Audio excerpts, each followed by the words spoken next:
কি দেশে বইয়া কলা খামু? হ্যাঁ, কলা খামু আমরা দেশে বইয়া? তুমি আমার ইটালি নিতেছো না কি লেগা? নগদ গরম জিনিস, গরম টাকা, বাই থেকে ইটালি নগদ লয়ে লইছি। নেক্সটে 4 চাকা কিনমু, সাবধানে থাকিস, ঠিক আছে? 4 চাকা।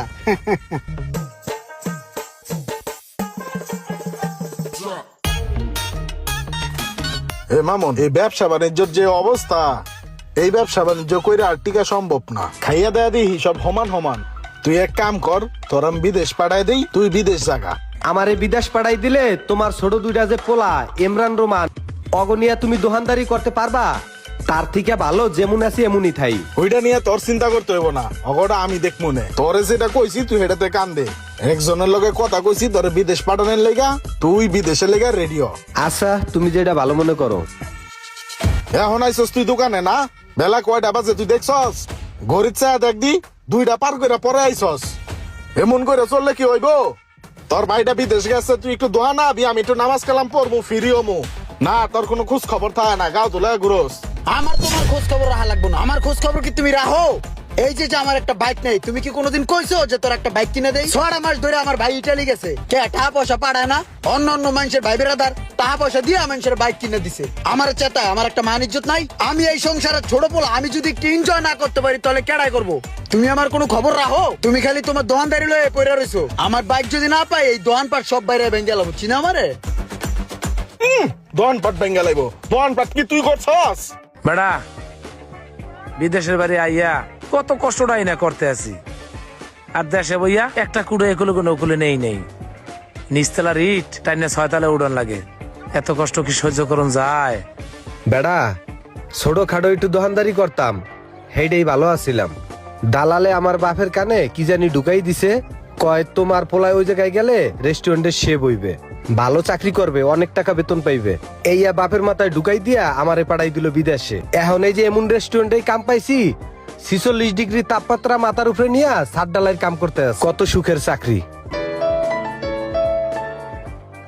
হ্যালো, 6টা মাস হয়ে গেল তুমি ইটালি গেলা।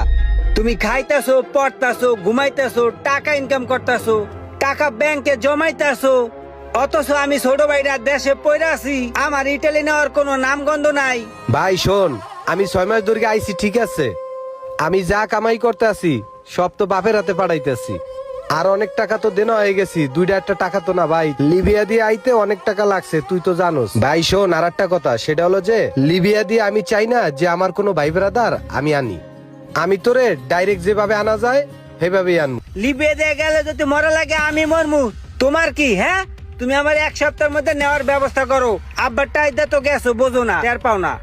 রাহো, দেখছস নিজে ইটালি যাইয়া 6 মাসে ব্যাংক ব্যালেন্স জমাইতেছে, নিজের ভবিষ্যৎ করার চিন্তা করতেছে, অথচ আমি বাইরে দেশে ভাই ঘুরপাক খাইতেছি, তার কোনো নামগন্ধ নাই। হ্যাঁ ভাই, এখন আর ভাই নাই। আরে এখনকার দিনের ভাইয়েরা টাকা পয়সা কামাইলে ওই যে তালুই। চল যাই। একদম ঠিক কথা কইছস, চল। যদি 7 দিনের মধ্যে না নাই আর নলিটা সিরিয়াল আমু।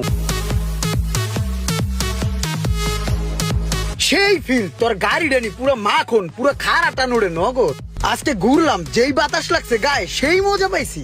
মামা তোর গাড়িটা একটু দেশ না, একটা টান্দা দেই। সরবেড়া ভাই বেড়া নতুন বাইক কিনে দেছে, এই বাইক তোর দেওয়া যাইব না। তোর ভাই দিয়ে একটা ইটালি থাকে, তোর বাইরে তুই কই একটা বাইক নিতে পারস না? সারাদিন খেলে শেষ রান্না হল আমার বাইকের পিছে পিছে গরু। তোর ভাই গেছে ইটালি, তুই হপাই কবি আরো ভালো চাই একটা বাইক নিবি। সরবেড়া তোর বাইরে কয়ে ভালো একটা বাইক নিয়ে নিস, শেষ রাজানি কোনহানকার।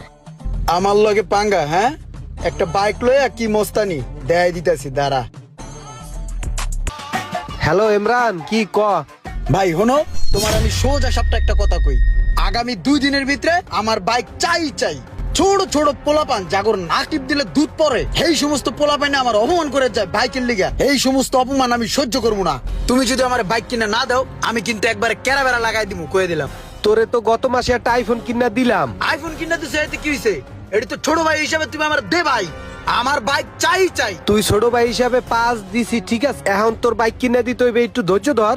2-3টা মাস যাওক, আমি একটু দেনাটা পরিশোধ করি, তারপরে কিনে দে। মানে ইটালি গেছো, ইটালি যায় কি তুমি বইরে যাও? ওন যায় তো টাকা কামাইতে এসাও। ইটালি যে টাকার ভুর, এটা আমি জানি না। তুমি মাইক যাবে এর নেও না কি লিগে ইটালি। এটা আমি বুঝি না। হনো ভাই, তোমার আমি সোজা একটা কথা কই, আগামী 2 দিনের ভিতরে যদি আমি বাইক না পাই তাহলে কিন্তু ভাই আমি কিন্তু বুঝোই তো আমার মাথা নষ্ট, আমি কেরা বেড়া লাগাই দিব এককালে। 2 দিনের ভিতরে তোরে বাইক কিনে দিতে হইবে, নাহলে তুই সব ভাঙ্গে চুরিয়া লাবি। এটা কোনো কথা ক? একটু বোঝার চেষ্টা কর। আমি তো এখানে কাজ করিয়া কামাই করমু, তারপর না টাকা দিমু, তাই না? আমি এত কিছু জানি না, 2 দিনের ভিতরে আমার বাইক লাগবেই, এটাই আমার ফাইনাল কথা। হ্যাঁ, তাড়াতাড়ি বাইকের ব্যবস্থা করো। হায় রে বাইরে, বাইরেতে তো থাহো, বোঝো না। যদি প্রবাসে আইতি, দেখতি বাইরে কি করে, তাইলে আর এরকম মেজাজ নিয়ে কথা বলতে পারতি না রে। কি কয়? কি আর কমু ভাই, 6টা মাস ধরে মাত্র আইছি। বাপে কইতে আছে দুনিয়ার টাকা দেনাপাতি আছি, হেগুলা পরিশোধ করা লাগবে। মাসে মাসে কষ্ট ক্লাস করিয়া সব পাড়াই দিতে আছি। মাঝিয়াটাই ফোন দিছে, হ্যারে বিদেশে আনো। ছোটটাই ফোন দিয়া সেদিন কইতে আছে যে একটা আইফোন লাগবে, হেই আইফোনটা পাঠাইছি। এখন আবার ফোন দিয়া কইতে আছে 2 দিনের ভিতরে আমার বাইক কিনে দাও, নইলে আমি সব ভাঙ্গে চুরে আলামু। দেশের মানুষে মনে করে কি এই জায়গায় বুঝি টাকার গাছ লাগাইন গে আছে, টাকা খালি সিরিয়া সিরিয়া বস্তা বরমু আর দেশে খালি পাড়ামু। আমরা প্রবাসীরা জানি যে বিদেশে আমরা কি করি, কি খাই। 10টা টাকা আমরা খাইয়া দেখি না, সব আমরা বাড়িতে পাঠাই যাতে ফ্যামিলি ভালো থাকে। কি হও ভাতিজা, গাড়ি কিনা লয়েছি দেখছো? ভাঙ্গাচুরা গাড়ি চালাও? এই যে এফজেড লয়েছি, এফজেড, ঠিক আছে? নগদ গরম জিনিস, গরম টাকা, ভাই থেকে ইটালি। এত ঋণের বোঝা মাথায় লইয়া ছোট বাড়ি তো বাইকটা না কিনে দিলেও পারতি। হনো, আমার কষ্ট কোনো ব্যাপার না। পরিবার যদি কষ্ট করে ওই কষ্ট মান্য নেওয়া যায় না। আমার যত কষ্টই হোক, আমার পরিবার শান্তিতে থাকলে আমি শান্তিতে থাকতে পারবো। পরিবারের জন্যই তো বিদেশে আইছি।